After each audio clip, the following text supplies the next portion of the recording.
জুনায়েদ আহমদ পলক তাকে আমরা আন্তর্জাতিক অপরাধ ট্রাইব্যুনালের যে তদন্ত সংস্থা সেখানে জিজ্ঞাসাবাদের জন্য আমরা আদালতের কাছে অনুমতি চেয়েছিলাম।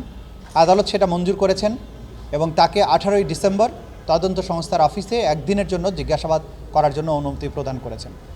তাকে জিজ্ঞাসাবাদ করতে চাওয়ার প্রধান কারণ হচ্ছে এই আসামি মন্ত্রিসভার সদস্য হিসেবে জুলাই আগস্টে ছাত্র জনতার উপরে সংগঠিত যে গণহত্যা, মানবতাবিরোধী অপরাধ, সেগুলোর পরিকল্পনা বাস্তবায়নের ব্যাপারে সরাসরি দায়িত্বপ্রাপ্ত ছিলেন এবং এটার সুপিরিয়র রেসপন্সিবিলিটি যার উপরে বর্তায় সেই সাবেক প্রধানমন্ত্রীর সাথে এই জুনায়েদ আহমদ পলকের ঘনিষ্ঠ সম্পর্ক ছিল এবং এই সব পরিকল্পনার ব্যাপারে তিনি জানতেন।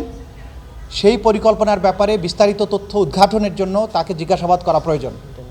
একই সাথে আপনারা জানেন যে এই গণহত্যা এবং আন্দোলন চলাকালীন সময়ে বাংলাদেশের ইন্টারনেট সেবাকে বন্ধ করে দিয়ে এই বিভাগের দায়িত্বপ্রাপ্ত মন্ত্রী হিসাবে গোটা দুনিয়াকে বাংলাদেশ থেকে বিচ্ছিন্ন করে রেখেছিলেন। এই গণহত্যার তথ্য মানুষের কাছে পৌঁছার ব্যাপারে তিনি বিঘ্ন সৃষ্টি করেছিলেন এবং এইভাবে একটা বাংলাদেশের মধ্যে সংগঠিত এত বড় একটা অপরাধ, গণহত্যা, মানবতা বিরোধী অপরাধকে গোটা দুনিয়ার থেকে আড়াল করার মাধ্যমে গণহত্যার অপরাধটাকে ধামাচাপা দেওয়ার চেষ্টা করেছিলেন।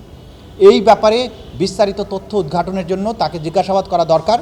এই কারণে তদন্ত সংস্থা আমাদের কাছে অনুরোধ জানানোর প্রেক্ষিতে আমরা আদালতের কাছে আবেদন করেছিলাম। সে প্রেক্ষিতে আদালত আমাদের আবেদন মঞ্জুর করেছেন এবং একদিনের জন্য তাকে জিজ্ঞাসাবাদের অনুমতি প্রদান করেছেন।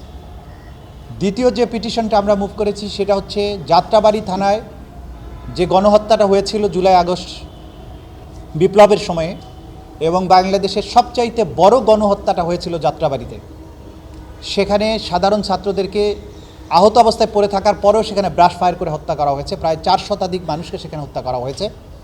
সেই হত্যাকাণ্ডের যারা প্রধান ভূমিকা পালন করেছিলেন ঘটনাস্থলে, তার মধ্যে একজন হচ্ছেন যাত্রাবাড়ি থানার তদানীন্তন ওসি আবুল হাসান এবং এর সাথে আরও যে সমস্ত অফিসাররা তার সাথে ছিল, তার ওসি তদন্ত জাকির, যাকে সরাসরি ভিডিওতে দেখা গেছে যে তাইম ভুইয়া নামে একজন যুবককে আহত অবস্থায় নিয়ে যাওয়ার সময় তাকে ঠান্ডা মাথায় বুকের মধ্যে বন্দুক ঠেকিয়ে গুলি করে হত্যা করে, পরবর্তীতে তাকে আবারও নির্যাতন করে তার মৃত্যু নিশ্চিত করে এবং তার সাথে অন্যান্য অফিসাররা যারা ছিল।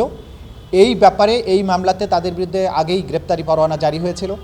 গ্রেপ্তারি পরোয়ানা জারি হওয়ার পরে অভিযুক্ত আবুল হাসানকে গ্রেপ্তার করা হয়। তাকে আগেও ট্রাইব্যুনালে উপস্থিত করা হয়েছিল, আজকেও করা হয়েছে।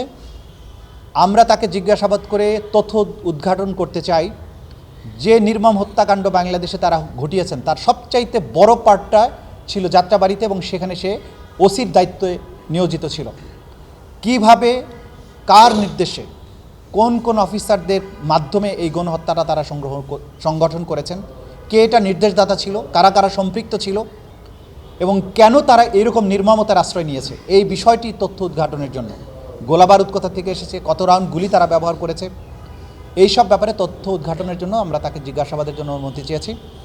একদিনের জন্য অফিস চলাকালীন সময় তাকে জিজ্ঞাসাবাদের অনুমতি আদালত দিয়েছেন। আগামী 15ই ডিসেম্বর তাকে জিজ্ঞাসাবাদের জন্য আমাদের তদন্ত সংস্থার কাছে নিয়ে যাওয়া হবে।